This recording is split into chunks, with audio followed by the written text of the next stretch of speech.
So when we talk about weight loss, there's three major goals that we need to accomplish before we actually get to the fat. So the first goal is we have to talk about your metabolic rate, and we want to increase that. So a lot of you might be saying, well, what does metabolic rate even mean? Your metabolic rate is the speed at which you break down the food you're bringing in. So you know how like a lot of people talk about calorie in versus calorie out? That's really what your metabolic rate is. How quickly can we burn those calories coming in, and what are we expending to get rid of them? But we can't just talk about calories. Well, we can, but we don't want to talk about calories because we need to go a little bit deeper. And that's where we come into the proteins, carbs, and fats. The protein, carbs, and fats make up your overall caloric range. So when we're looking at increasing the speed at which we burn, we have to really redistribute the amount we're eating and maybe bring in a little bit less. So the number one goal is to increase your MET rate. And we do that by manipulating your proteins, your carbs, and your fats. Most times, and most people that we see come through the studio, you don't eat enough protein, and carbs and fats are way too high. So it's our goal, again, just to readjust and rebalance to make it a healthier overall intake on all three of those. Once we readjust the amount of macronutrients we're eating, we have to go to our second goal. Now, in our body, when we eat food, it's either going to be broken down and used for energy, or it's going to be stored away. When we store food, we store it in a form what's called glycogen. That just is stored sugar. So our body holds all this stored glycogen all over. It's in our liver, it's in our muscles, and we really have to get through that before we even think about touching into the fats. So once we, again, manipulate our macros and increase our MET rate, we're going to get rid of all of this stored glycogen in our body. Let's think of us being very saturated right now, and we just want to get rid of it and get unsaturated. So what I'm going to do is just draw a little scale right here of glycogen.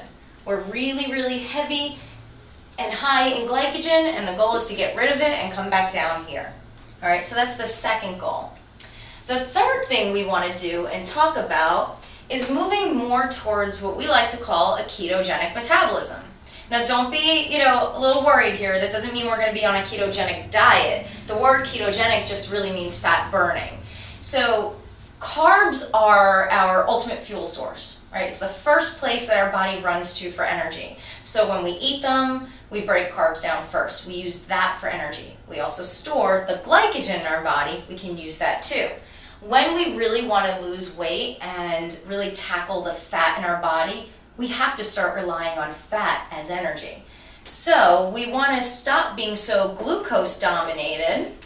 I'm just going to write this out. And we want to move more towards a ketogenic metabolism. Basically, again, this just means fat burning. It doesn't mean you're going to be on a ketogenic diet, because we still want you having carbohydrates throughout the day.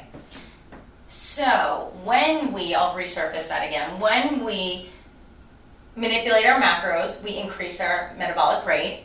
We're going to get rid of all the stored away glycogen that we ate at one time that we never used. And through the process, we're going to become a little bit more fat burning.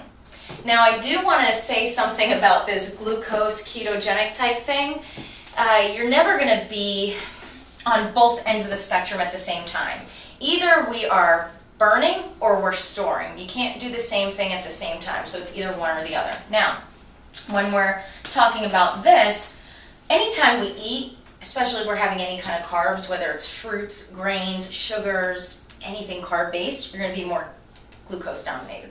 By the time you digest your food and you're in between meals, the goal is to become more ketogenic, so we actually start pulling our fat out and using that for energy. But when we eat, we might come back on this end of the scale. So this is like a pendulum that's constantly swinging back and forth. You're going from carb energy to fat energy, and it's always moving back and forth, and that's okay. We just don't want to be here all the time. And when we're here all the time, it just means that we're overeating sugars, we're overeating carbohydrates. Now, in the next couple weeks, when you're really understanding macros and when you're eating to the allotment that we have recommended, you're not going to be here all the time. We are going to move you more towards ketogenic so you can actually burn fat. So that sounds all great, right? This is what we need to do, but Karen, how do we do this? So that's what we're going to get into now.